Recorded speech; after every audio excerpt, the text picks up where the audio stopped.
85 degrees. El Paso, mostly sunny, 79 degrees. 84 degrees. At DFW Airport, sunny, 85 degrees. Houston, sunny, 85 degrees. Austin, sunny, 86 degrees. San Antonio, sunny, 80.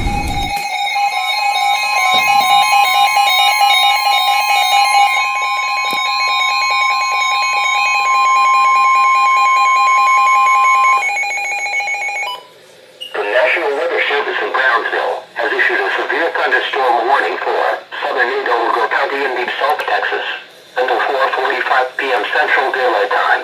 At 4:16 p.m. Central Daylight Time, National Weather Service meteorologists detected a severe thunderstorm capable of producing damaging 60 miles per hour winds over Donna, moving southwest at 25 miles per hour.